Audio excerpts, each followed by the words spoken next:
Welcome back to FTBL Culture. It's your boy CultureCams, and today I have a special one because this now rounds up. All three members of Stoppage Time TV have come onto this show, and of course, the last one left was Mr. Mayowa Quadri.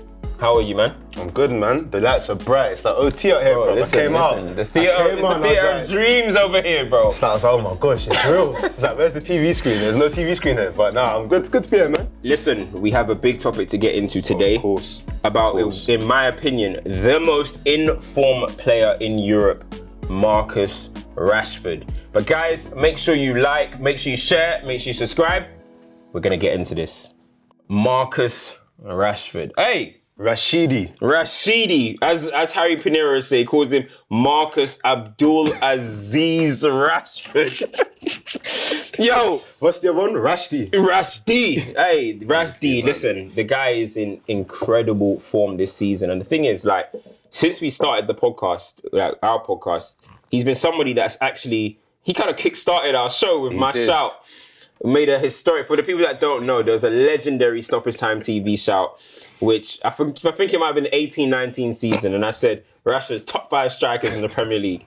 That went viral. That was probably our first viral clip. That was our first viral clip. It was like our first viral clip. It was because it was the crazy. timing as well, because it wasn't. Aubameyang was flying. Yeah. There were so many players that were flying in the league at that point, and it went absolutely viral. So that was.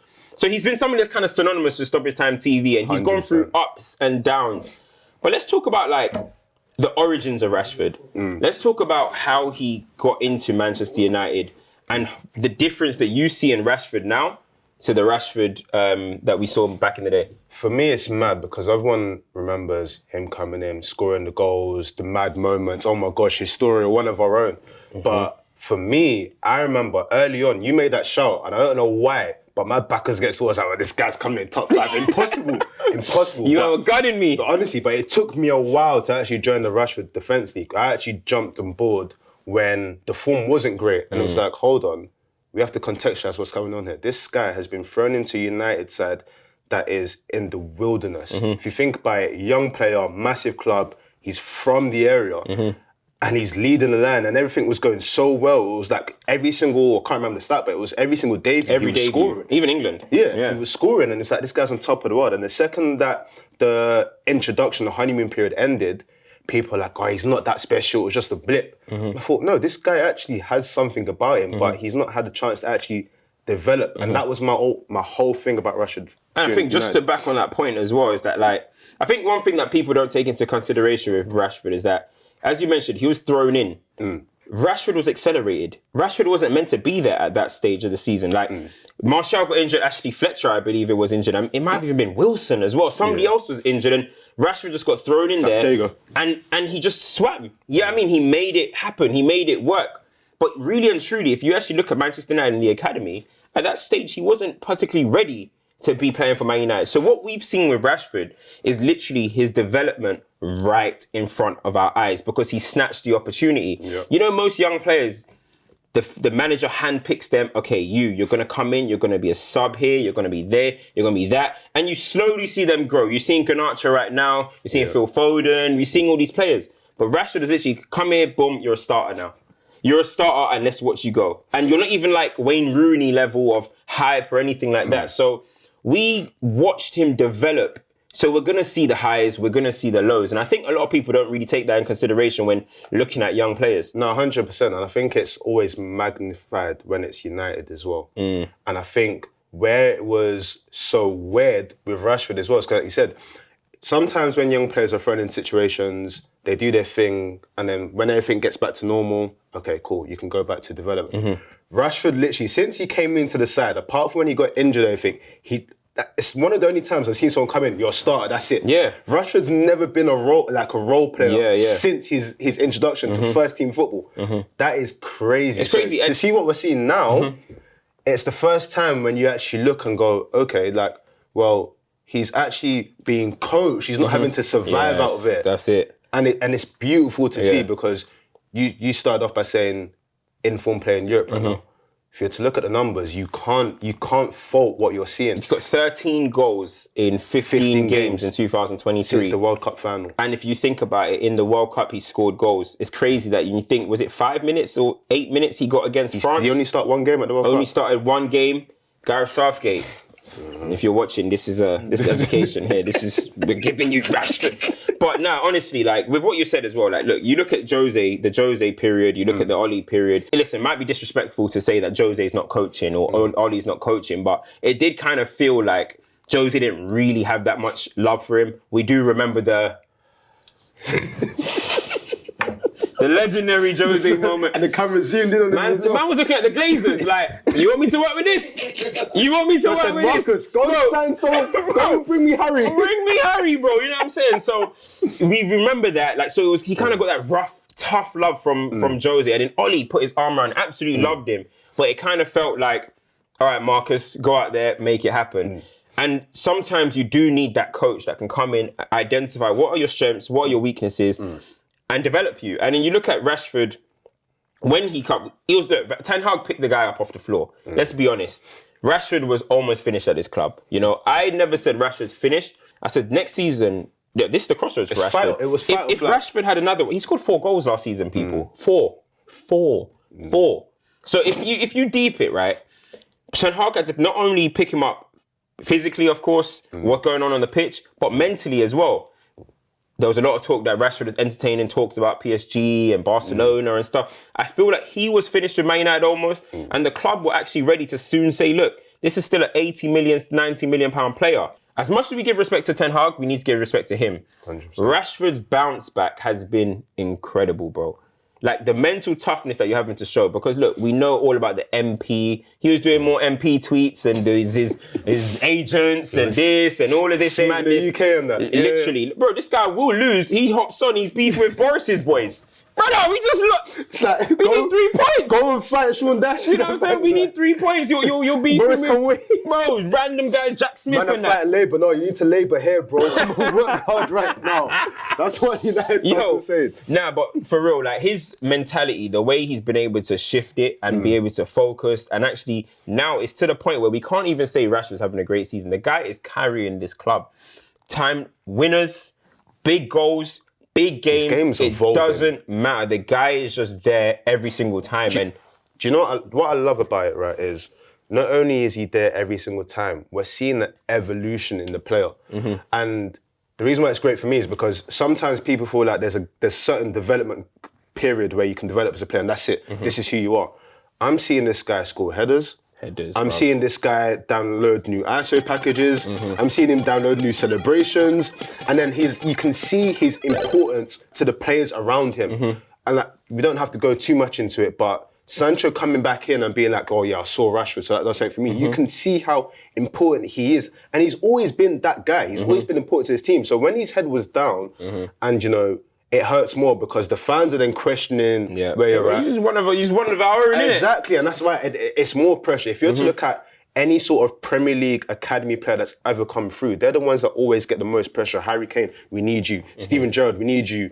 Rooney, we need you. There's so many. John Terry, please. Like Rashford is within those conversations where the fans are like, oh my gosh, we know how important you are to us. Everyone else outside is not going to know. The same, but in a negative way, at the moment, it's the same with like Mason Mount. 100%. I mean, they're like, he's only playing because he's Cobham. He's only playing because he's Carrington. He's only playing because I don't even know what Liverpool's is. What's Liverpool's? Melwood? Yeah, it's Matt Axel, but it's like Axel Height. It was Melwood before. I don't know what there is. Hey, listen, produce more. But but literally, like you always look at, as you said, you look at the academy player in that light.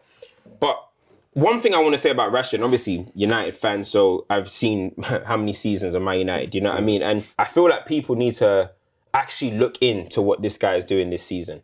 Like you actually think about Man United carry jobs over the years. We've had Rooney in 09-10, Van Persie in 12-13, and I would say Van Nistelrooy in 02-03. They were putting the club on their back, scoring week in, week out. And yes, theirs is at a higher level. We were competing for Champions League, Premier League, and we won the title in 2 of those seasons.